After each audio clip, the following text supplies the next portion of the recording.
नमस्कार सभी को। मैथमेटिक्स ऑनलाइन क्लासेस में एक बार फिर से आपका स्वागत है। देखिए, आज ही क्लास शुरू करें उससे पहले आपको बता दें, इससे पहले वाली क्लास में अपन ने क्या पढ़ा था। तो इससे पहले वाली क्लास की बात करें तो विवर्त समुच्चय और जो आंतरिक बिंदु है उनकी परिभाषाएं पढ़ी और उनके बारे में पढ़ा कि क्या होते हैं और उनके ऊपर आधारित एक बहुत ही इंपॉर्टेंट थ्योरम आपको करवाई, बहुत ही आसान सी थ्योरम आपको करवाई कि प्रत्येक दूरी समष्टि में जो विवर्त गोलक है वो क्या होता है, विवर्त समुच्चय होता है। ठीक है, तो अपन ने उसकी कंडीशन को प्रूव कर दिया था। उम्मीद है वो आपके अच्छे से क्लियर हुई होगी।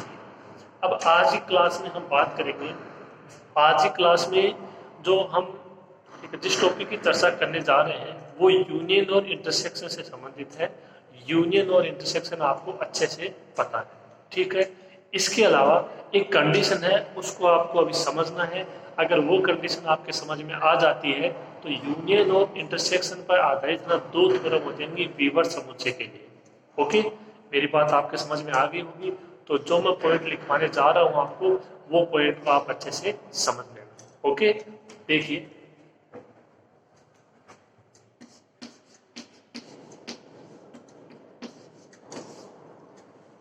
नोट लगा के आपको पॉइंट लिखना है और पॉइंट है क्या, देखिए आप।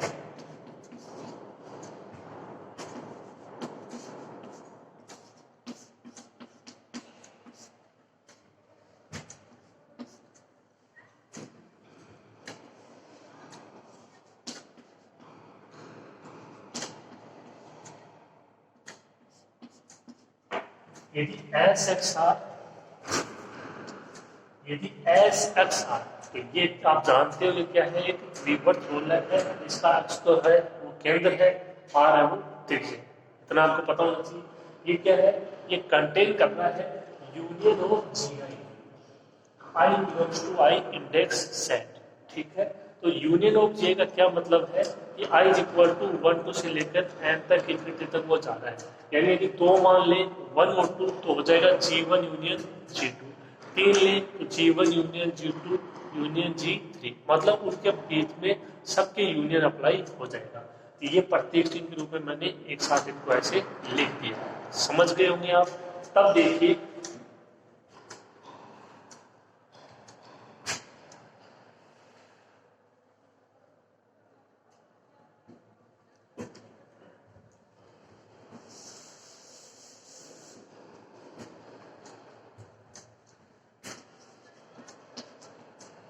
कंडीशन ये है, ठीक है, थोड़ा सा विपरीत हो गया कि एस एक्स आर है वो कंटेन कर रहा है जी आई में, जहाँ पे जो आई का मान है वो 1 2 3 से लेकर इन्फिनिट एन तक है। ठीक है, एन से लेकर आगे तक है, यानी वो G1 में भी है G2 में भी है। आप इस तरीके से समझिए कि एस एक्स आर है वो G1 में भी है, वो G2 में भी है, वो G3 में भी है।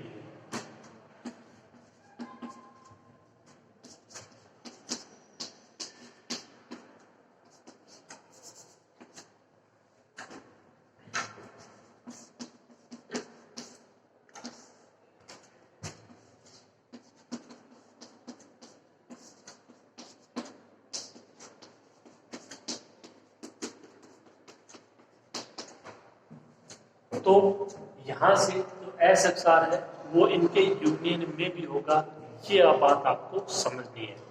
दूसरी चीज होगा क्यों, इसका कारण बताएंगे आपको। दूसरी चीज,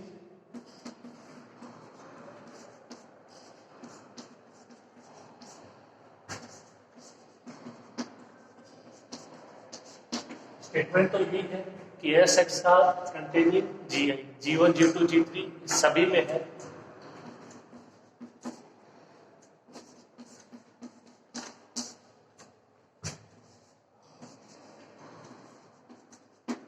इंटरसेक्शन ऑफ जी आई,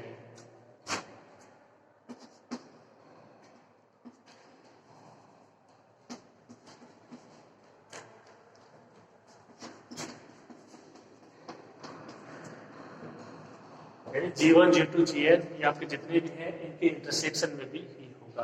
देखो, इन दोनों जो पॉइंट है इनका सार क्या है, सार ये है कि जो आपका विवर्त गोलक एस एक्स आर है वो यदि G1 G2 G3 G4 आपके पास है ना जितने भी हैं उन सब में है, तो वो इनके यूनियन में भी होगा वो विवर्त गोलक और वो इनके इंटरसेक्शन में भी होगा।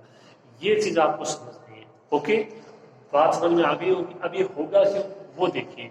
तो देखो आप यहाँ पे है ना कोई भी सेट ले सकते हो। जैसे ये आपका जो जीई क्या है, ये विवर समुच्चयों का सेट है, संग्रह है, ठीक है। इसमें G1 G2 G3 इस प्रकार से मान हो सकते हैं। तो आप कोई भी समुच्चय ले लीजिए अपनी तरफ से, या देखिए आप इसको इस डायग्राम से भी समझ सकते हो।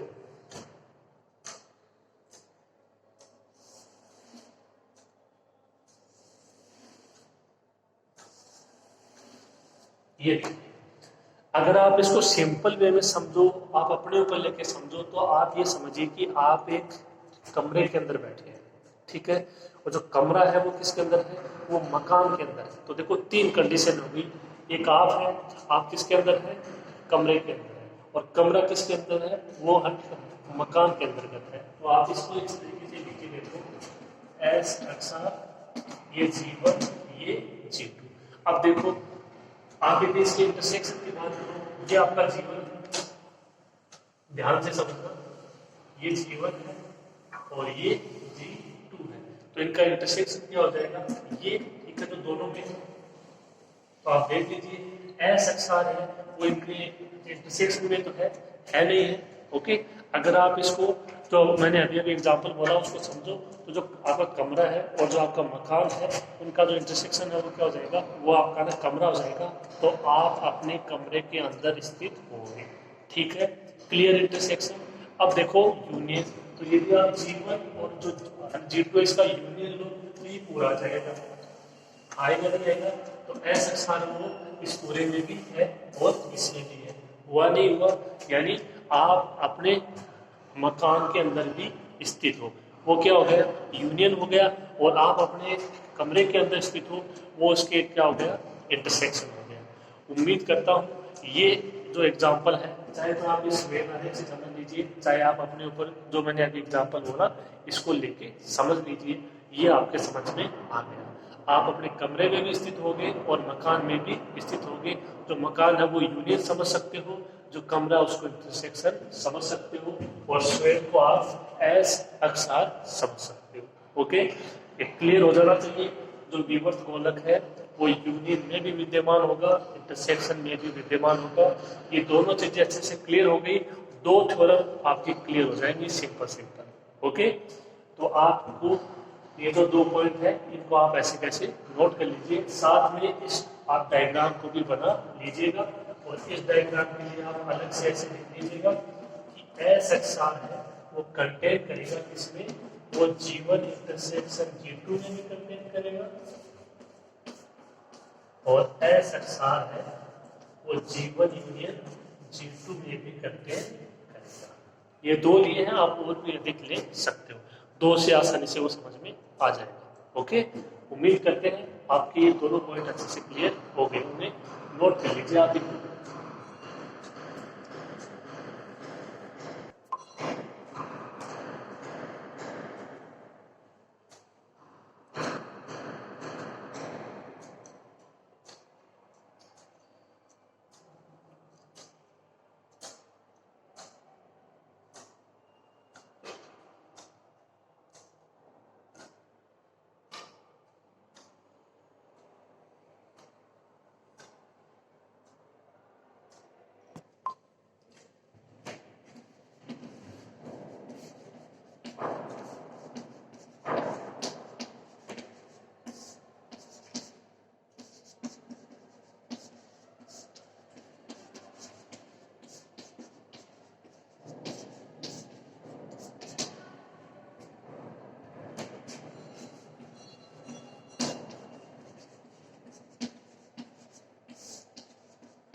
एक तीसरा पॉइंट और आपको इसमें साथ में ऐड करना है कि जो रिक्त समुच्चय फाई है वो प्रत्येक दो रिक्त समुच्चय, चाहे वो कोई भी हो, एक्स डी हो, आर डी हो, कोई भी हो, वो उसमें क्या होता है, रिवर्स समुच्चय होता है। कौन, रिक्त समुच्चय, क्योंकि रिक्त समुच्चय में कोई भी अवयव होगा नहीं और उसके लिए अवयव होना चाहिए, ठीक है।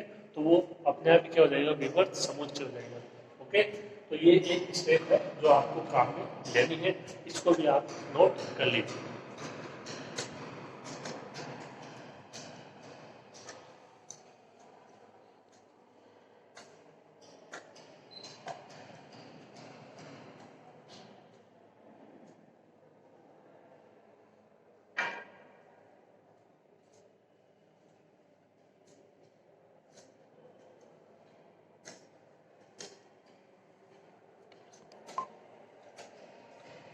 अब देखिए अपन थ्योरम करते हैं, स्टेटमेंट पढ़िए अच्छे से, बिल्कुल आसान से थ्योरम आपके लिए। एक दूरिक समष्टि में विवर्त समुच्चयों का प्रत्येक परिमित सर्वनिष्ठ निर्धारण एक विवर्त समुच्चय होता है।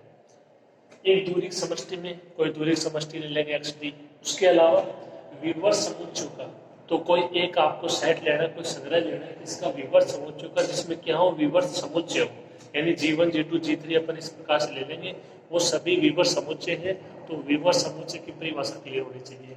का प्रत्येक परिमित सर्वनिष्ठ निर्धारण, तो इसका मतलब यदि आप ना G1 G2 लेते हो तो उसका जो सर्वनिष्ठ निर्धारण होगा वो क्या हो जाएगा, G1 इंटरसेक्शन G2। 3 लेते हो तो इंटरसेक्शन G3। इस प्रकार वो सभी क्या होना चाहिए, एक विवर्त समुच्चय होना चाहिए। तो जो विवर्त समुच्चय कंडीशन है वो आपको पता होना चाहिए। एस अक्ष आर कंटेनिंग जी, ये अपन ने लिखा था। अक्ष को क्या बोलते हो आप, अक्ष का आंतरिक बिंदु भी बोलते हो, ठीक है। यानी जी का प्रत्येक बिंदु क्या होना चाहिए, आंतरिक बिंदु होना चाहिए। आप इस तरीके से भी समझ सकते हो। तो देखिए शुरू करते हैं।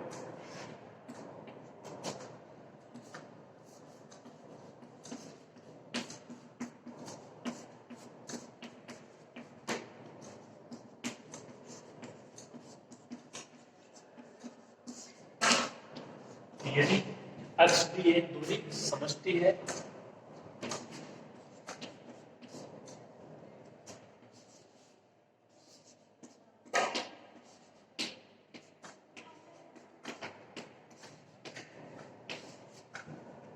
देखो इसमें बोल रहा है परिमित, तो अपने को परिमित लेने पड़ेंगे G1 G2 Gn।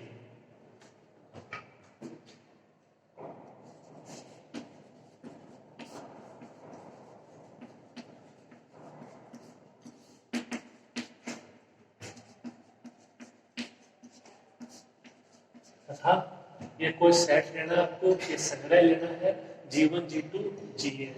ये क्या है, विवर्त समुच्चयों का संग्रह, डेली विवर्त समुच्चय। इसका मतलब G1 G2 Gn ये सभी विवर्त समुच्चय हैं। तो इनके लिए आप जो विवर्त समुच्चय कंडीशन है वो अप्लाई कर सकते हो। अब प्रूफ क्या करना है कि इनका सर्वनिष्ठ निर्धारण कि क्या होना चाहिए, विवर्त समुच्चय होना चाहिए। देखिए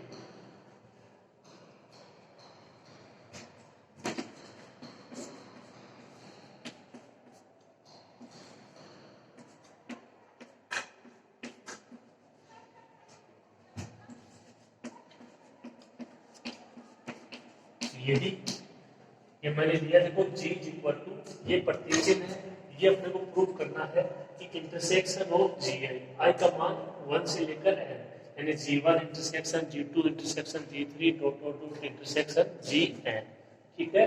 और इसको मैंने कोई शॉर्ट रूप में नाम दे दिया G हो। तो आपको प्रूफ क्या करना है, यहाँ से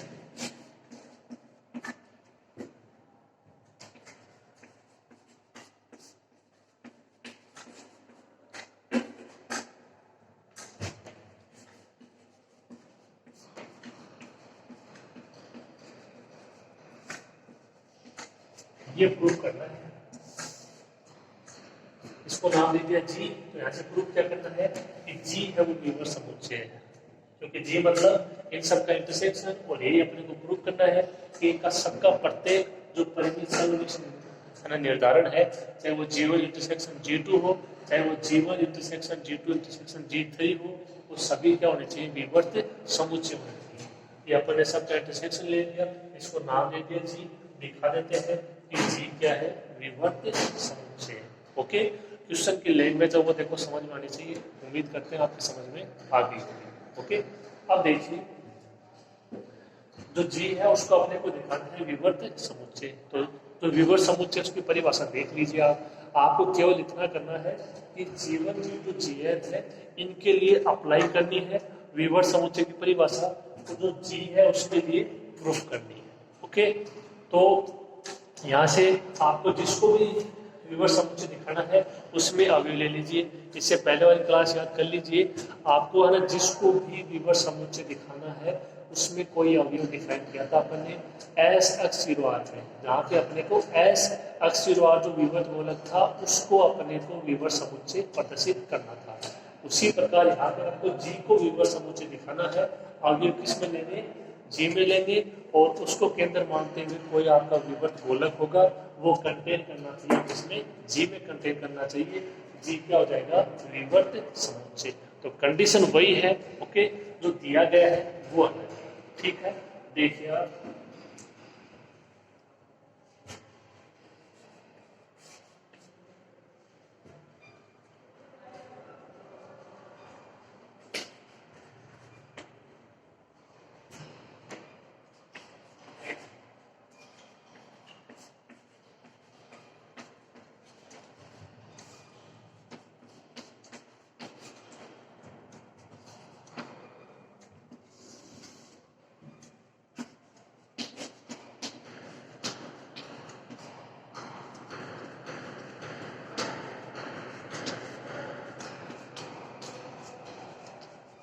पहले तो जो अपनी रिक्त समुच्चय वाली कंडीशन है उसको केवल आपको ना लिखना है। देखिए कैसे, यदि जी आई रिक्त समुच्चय, ठीक है, जी आई मतलब G1 G2 Gn ये सभी क्या है, रिक्त समुच्चय। तो इसका मतलब जो इनका इंटरसेक्शन यानी जी भी क्या होगा, रिक्त समुच्चय हो जाएगा, ठीक है।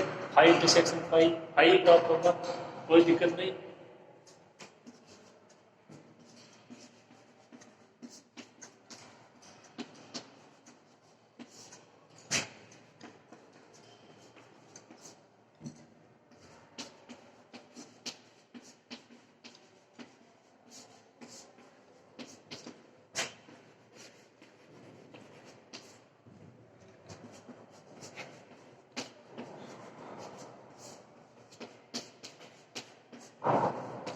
ये हमने अभी भी लिखा है कि रिक्त समुच्चय है वो प्रत्येक जो रिक्त समष्टि में विवर्त समुच्चय होता है। यहाँ पे रिक्त समुच्चय कौन है, जी, तो जी क्या हो जाएगा, विवर्त समुच्चय। प्रूफ, ठीक है। अब यदि देंगे कि जी आई वो क्या है, अरिक्त समुच्चय, उसके लिए और जो रिक्त समुच्चय उसके लिए तो केवल आपको ये स्टेटमेंट इसमें अप्लाई करना है, ओके। लिखो आप इसका स्टेटमेंट, अच्छे से पढ़ो, लिखो, समझो चीजों को, उसके बाद कोई फायदा है, नहीं तो कोई देखो फायदा होने वाला है नहीं, ठीक है। नोट कीजिए आप।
अब एक बार तो ले लिया कि वही जो जी आई है आपके G1 G2 Gn वो सभी रिक्त है, तो एस भी रिक्त हो जाएगा।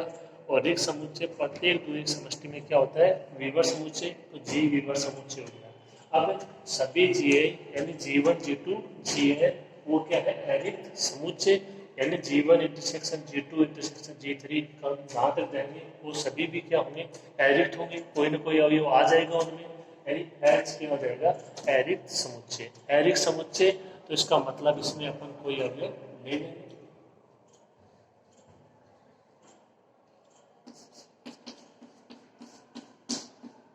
और all x belongs to H, यानी आप ये समझिए एच, सॉरी एच जी है,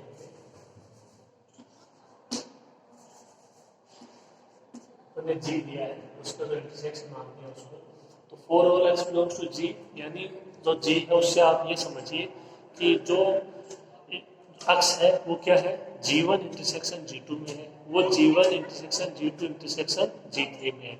यानी इंटरसेक्शन का मतलब वो उन सभी में है, अक्स है वो G1 में भी है, अक्स है वो G2 में भी है, अक्स है वो G3 में भी है, डॉट अक्स है वो Gn में भी है। उम्मीद करते हैं ये बात आपके समझ में आ गई होगी। यदि आपको इंटरसेक्शन की परिभाषा अच्छे से क्लियर है तो एक अभी ले लिया, आपको दिखाना है कि जी है वो क्या है, विवर्त समुच्चय। विवर्त समुच्चय लेने के लिए उसमें कोई एक अवयव लेना पड़ेगा, तो अपन ने ले लिया कोई अवयव, ठीक है। अब इसको केंद्र मान के कोई विवर्त मूलक हो जाएगा। एस एक्स आर वो कंटेन करना चाहिए किसमें, जी में कंटेन करना चाहिए। जी क्या हो जाएगा, विवर्त समुच्चय हो जाएगा। बस इतना सा आपको दिखाना है। तो मैंने कोई अगर लिया एक्स बिलोंग्स टू जी, अब यदि एक्स बिलोंग्स टू जी ले लिया तो इसका मतलब ये है कि एक्स है वो जी वन में भी है, एक्स है वो जी टू में भी है, एक्स है वो जी एन में भी है, मतलब सभी में। ओके,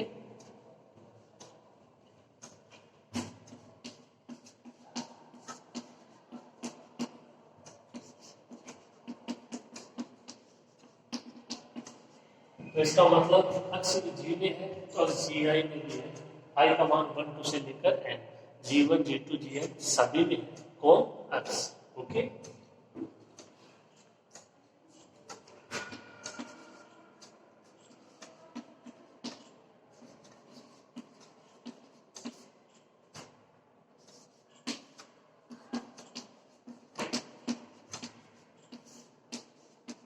और ये इसने दिया है, अपन ने लिया भी क्वेश्चन में कि जी आई यानी G one G two G n ये सभी क्या है, विवर्त समुच्चय है। अपने को तो ये दिखाना कि इनका इंटरसेक्शन है वो विवर्त समुच्चय होना चाहिए, और ये सभी विवर्त समुच्चय है। कौन, G one G two G n. ये अगला दे रखा है और अपने उनको लिया भी है। तो देखो जो जी आई का सेट है यानी आई इज इक्वल टू 1 2 से है, वो क्या है, विवर्त समुच्चय। तो इनके लिए विवर्त समुच्चय की परिभाषा हम काम में लें। देखिए कैसे,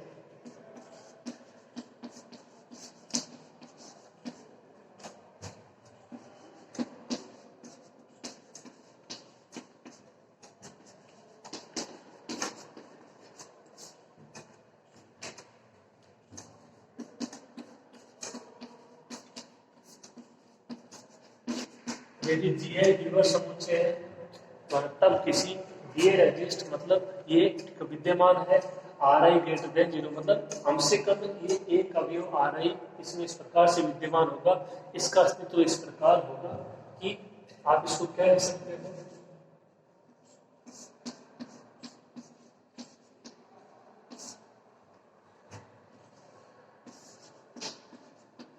S x R i containing G i. ये परिभाषा है किसकी, विवर्त समुच्चय की।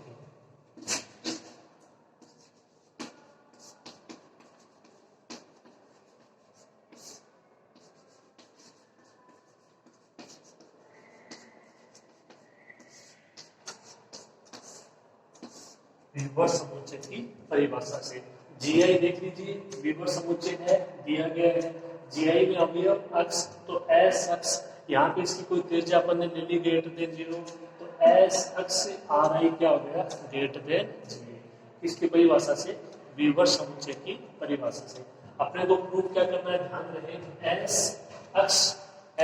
एक्स और इसके साथ में कोई त्रिज्या, ठीक है, और वो कंटेन करनी चाहिए किसमें, जी में कंटेन करनी चाहिए। ओके, तो देखिए अब आगे यहाँ पे इसको आप किस प्रकार करोगे,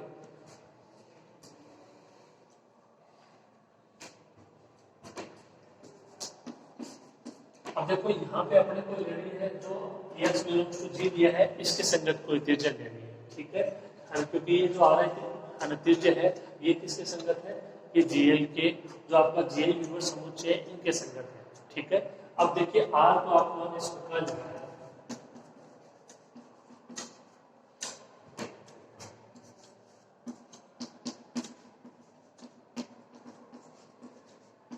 यदि आर क्या हो, आर हो ये minimum of set R1 R2 dot Rn, यानी इसका मतलब क्या है कि R का मान ये मिनिमम होगा, होगा कौन सा, R1 R2 Rn, इनमें से जो मिनिमम होगा वो मान किसका हो जाएगा, R का हो जाएगा, ठीक है। तो इसको देखो आप इस प्रकार लिख सकते हो क्या,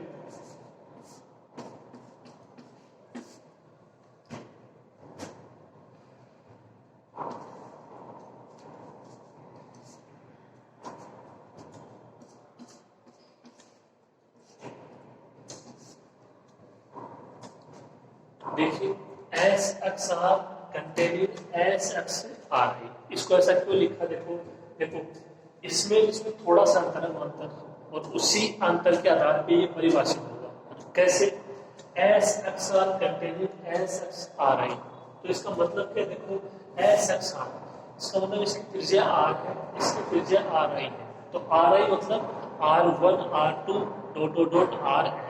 और r का क्या मतलब है कि r का मान इनमें से कोई एक होगा जो मिनिमम होगा। ध्यान से समझने की कोशिश कीजिएगा। r का मान क्या होगा, इनमें से जो मिनिमम होगा वो मान हो जाएगा। तो जैसे मान लो यहाँ से r1 इसका मान हो गया या r2 हो गया, ठीक है। तो मान लो r का मान क्या हो गया, r2 हो गया। तो इसका मतलब r2 इन सब में मिनिमम है। इसका मतलब r2 है वो सबसे छोटा है r1 r2 r3 rn में से।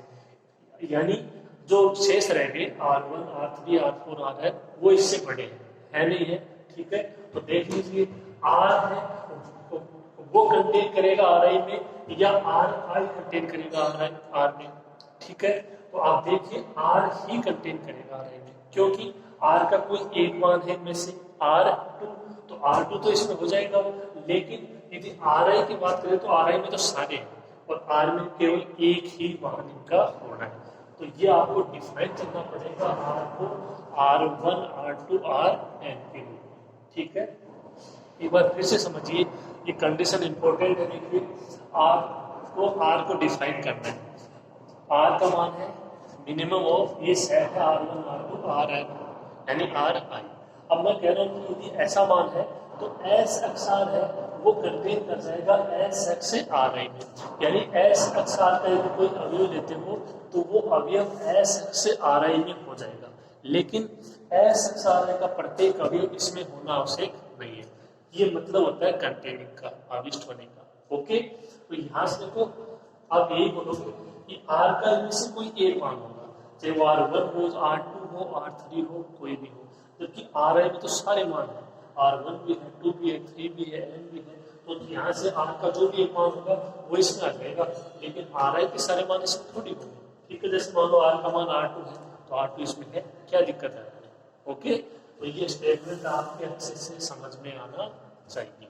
ओके, ये एरिक समुच्चय वाली कंडीशन, कोई अवयव ले लिया जी में, ये जी में ले लिया तो जी आई में भी होगा। इंटरसेक्शन की परिभाषा से कोई दिक्कत नहीं होनी चाहिए आपकी, ठीक है। आई इज इक्वल टू 1 2 से एन। जी आई क्या है आपको दे रखे हैं, ये सभी विवर्त समुच्चयों का संग्रह है। यानी G1 G2 Gn सभी क्या है, विवर्त समुच्चय है। ये विवर्त समुच्चय है तो इसमें ये परिभाषा अप्लाई करेंगे इसकी विवर्त समुच्चय की।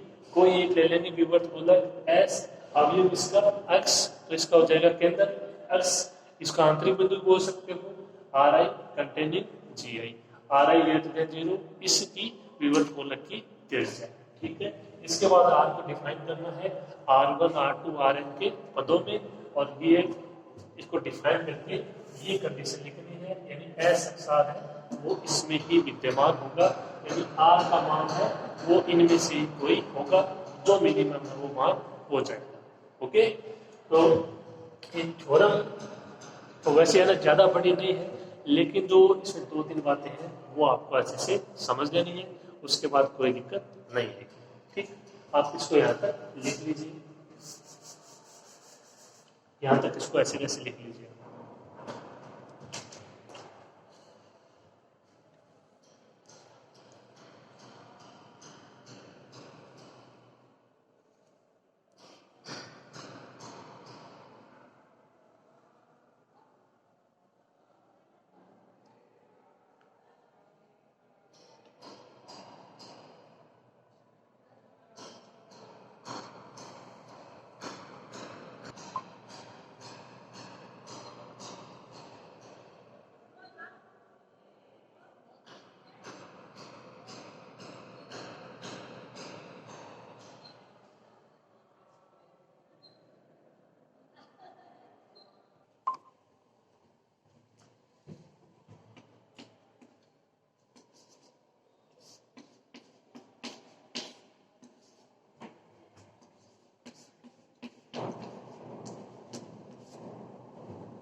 एक रिजल्ट तो यह है अपने पास S x R containing S x R i, जहाँ पे आर है वो किस तरीके से परिभाषित है, minimum of r1 r2 rn। और एक रिजल्ट इससे पहले है, वो क्या है?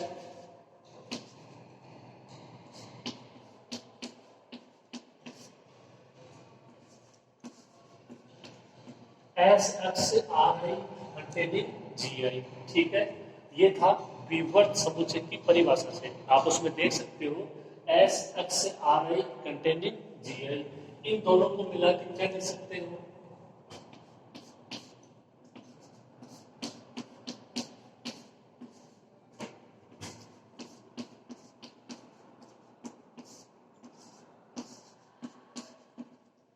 SXR containing SXRI containing GI, यानी SXR है वो SXRI में बिलोंग कर रहा है। ठीक है, इसमें अंतर्विष्ट हो रहा है, अविष्ट हो रहा है, और SXRI है वो कंटेन कर रहा है किसमें? GI में। तो इसका मतलब SXR है वो कंटेन कर जाएगा GI।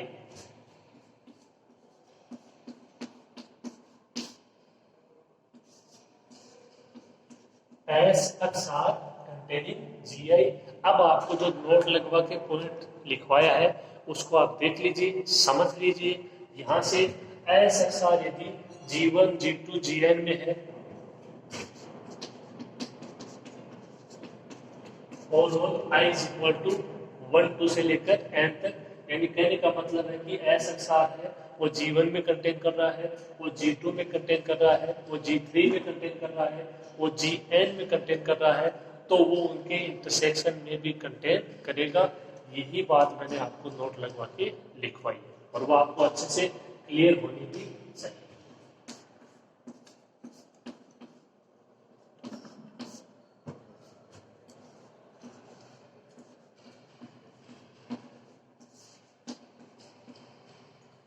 इसके बाद क्या लिखोगे? SXR है कंटेनिंग होगा किसमें? इनके इंटरसेक्शन में। Intersection I is equal to 1 से है GI। ओके, और आपने इसी को नाम दिया है कैपिटल G। या प्रूफ तो यही हो गया, लेकिन अपने G नाम दिया है तो उसको लिख देते हैं।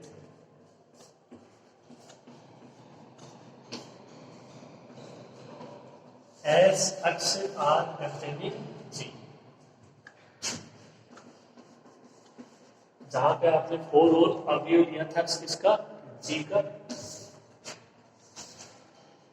अक्सर वो G का अवयव लिया, SXR वो कंटेनिंग हो गया G में।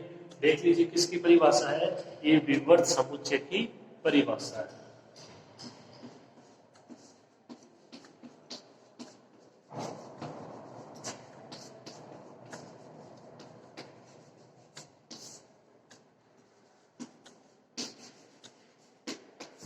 G एक विवर्त समुच्चय, ये अपनी थ्योरी।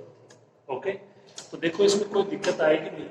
आपको अकॉर्डिंग टू लैंग्वेज चलना है। आपको सबसे पहले कोई दोहरीक समष्टि ले लेनी है, उसके बाद में उसके कोई विवर्त समुच्चयों का संग्रह ले लेना है, G1 G2 Gn वो कह रहा है।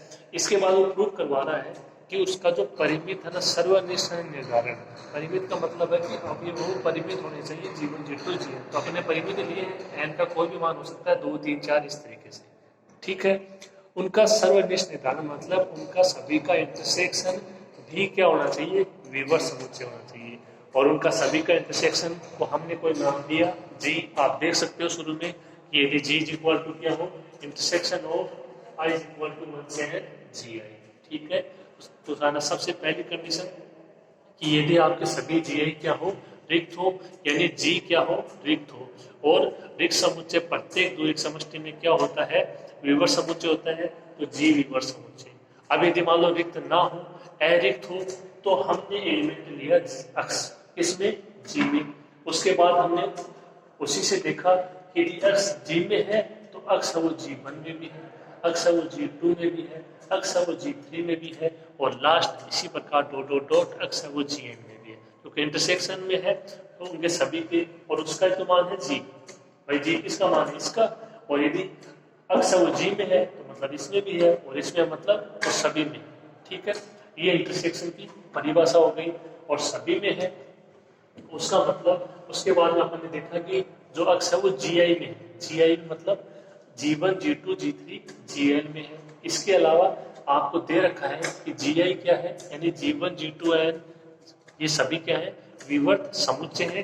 तो अपन ने अपने पास अक्ष एलिमेंट आ गया, इसमें GI भी आ गया, हालांकि वो G का भी है और GI का भी है। तो उसी के संगत अपन ने, जैसे GI है उसी के संगत कोई धनात्मक वास्तविक संख्या ले ली Ri ग्रेटर देन 0, जो कि उसकी क्या हो जाएगी, नतीजे हो जाएगी।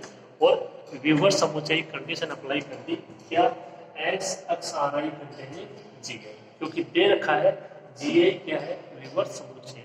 इनमें जो आपको अंतर करना है वो अंतर यही करना है कि विवर्त समुच्चय कंडीशन किसके लिए तो अलग दे रखी है और किसके लिए आपको प्रूफ करनी है। तो G1 G2 G3 dot dot dot Gn, इन सभी के लिए अपने को कंडीशन काम में लेनी है, ठीक है, और इनके इंटरसेक्शन के लिए अपने को प्रूफ करनी है। तो जिस कंडीशन को आप प्रूफ कर रहे हो उसी कंडीशन को काम में लिया है इस तरीके से, ओके। इसके बाद एस अक्ष आर चाहिए अपने को, ठीक है, तो अक्ष तो इसमें है जी में, ठीक है, इसीलिए यहाँ पे अवयव चेंज नहीं किया अपन ने। नहीं तो आप देख सकते हो इससे पहली वाली जो थ्योरम थी इसमें अपन ने चेंज किया था अवयव, एक था एस एक्स 0R, एक था एस एक्स R1, इस तरीके से, ठीक है। लेकिन यहाँ पे अक्ष वो जी का भी है और जी आई का भी है, दोनों का अक्ष तो वो सेम रह गया, ठीक है ना। और एक में आर आई आ गया, एक में आर आ गया, तो अब अपने को जरूरत पड़ेगी आर को डिफाइन करने की। और आर को डिफाइन किस रूप में करेंगे, R1 R2 Rn है उनके मिनिमम के रूप में। तो आर का मान है वो उनमें से कोई एक होगा और बाकी वो मान हो जाएंगे, बड़े हो जाएंगे, ठीक है। तो कंडीशन यही आएगी कि S x R containing S x R I, ठीक है, ये ही बिलोंग करेगा आर आई में, आर आई इसमें बिलोंग नहीं करेगा।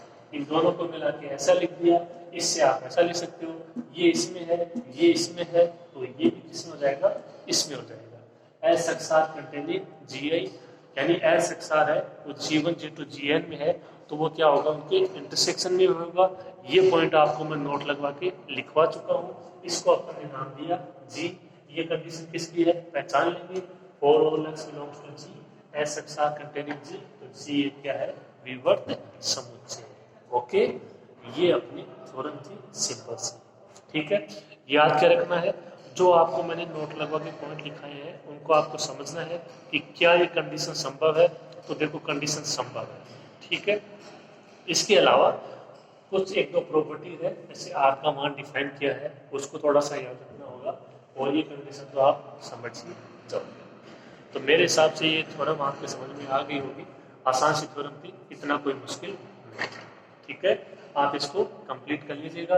अब जो यूनियन वाली थ्योरम है वो रह गई, ठीक है। आज की क्लास में इतना ही, नेक्स्ट क्लास में जो इंटरसेक्शन के अलावा यूनियन वाली थ्योरम रह गई है उसको हम करेंगे, ओके। आज की क्लास के लिए इतना ही, मिलते हैं नेक्स्ट क्लास में।